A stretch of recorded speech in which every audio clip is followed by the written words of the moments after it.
कान्हा और कुम्हार की रोचक पौराणिक कथा। एक बार की बात है कि यशोदा मैया प्रभु श्री कृष्ण के उल्लाहनों से तंग आ गई और छड़ी लेकर श्री कृष्ण की ओर दौड़ी।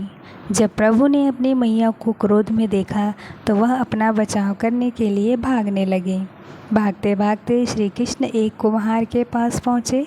कुम्हार तो अपनी मिट्टी के घड़े बनाने में व्यस्त था, लेकिन जैसे ही कुम्हार ने श्री कृष्ण को देखा तो वह बहुत प्रसन्न हुआ।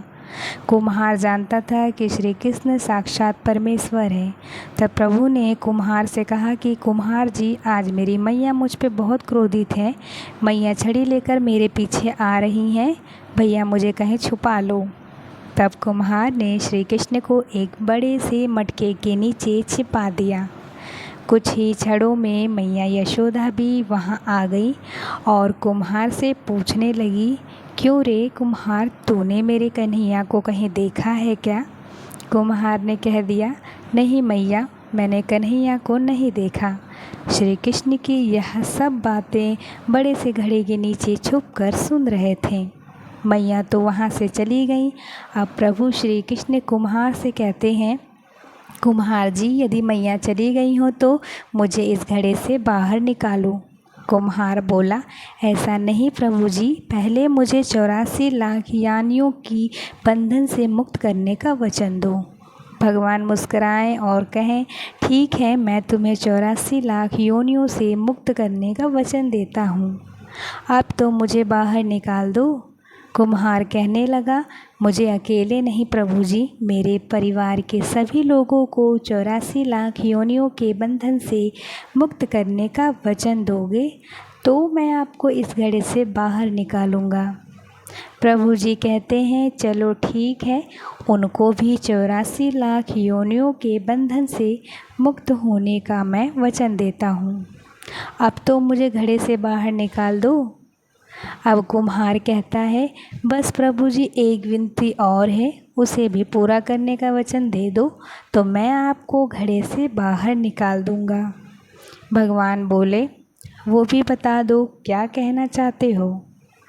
कुम्हार कहने लगा, प्रभु जी, जिस घड़े के नीचे आप छुपे हो उसकी मिट्टी मेरे बैलों के ऊपर लाद के लाई गई है। मेरे इन बैलों को भी 84 के बंधन से मुक्त करने का वचन दो। भगवान ने कुम्हार के प्रेम पर प्रसन्न होकर उन बैलों को भी 84 के बंधन से मुक्त होने का वचन दिया। प्रभु बोले, अब तो तुम्हारी सब इच्छाएं पूरी हो गई हैं, अब तो मुझे घड़े से बाहर निकाल दो। तब कुम्हार कहता है, अभी नहीं भगवान, बस एक अंतिम इच्छा और है, उसे भी पूरा कर दीजिए, और वह यह है कि जो भी प्राणी हम दोनों के बीच इस संवाद को सुनेगा उसे भी आप 84 लाख योनियों के बंधन से मुक्त करोगे। बस यह वचन दे दो तो मैं आपको इस घड़े से बाहर निकाल दूंगा। कुम्हार की प्रेम भरी बातों को सुनकर प्रभु श्री कृष्ण बहुत खुश हुए और कुम्हार की इस इच्छा को भी पूरा करने का वचन दे दिया।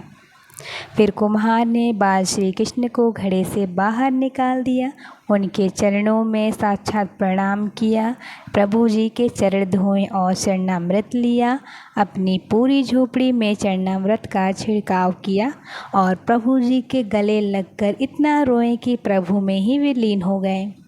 ज़रा सोचे, जो बाल श्री कृष्ण 7 कोस लंबे चौड़े गोवर्धन पर्वत को अपनी उंगली पर उठा सकते हैं तो क्या वे एक घड़ा नहीं उठा सकते थे? लेकिन बिना प्रेम रीझे नहीं नटवर नंद किशोर। कोई कितने भी यज्ञ कर ले, अनुष्ठान कर ले, कितना भी दान कर ले, चाहे कितनी भी भक्ति कर ले, लेकिन जब तक मन में प्राणी मात्र के लिए प्रेम नहीं होगा, प्रभु श्री कृष्ण नहीं मिल सकेंगे।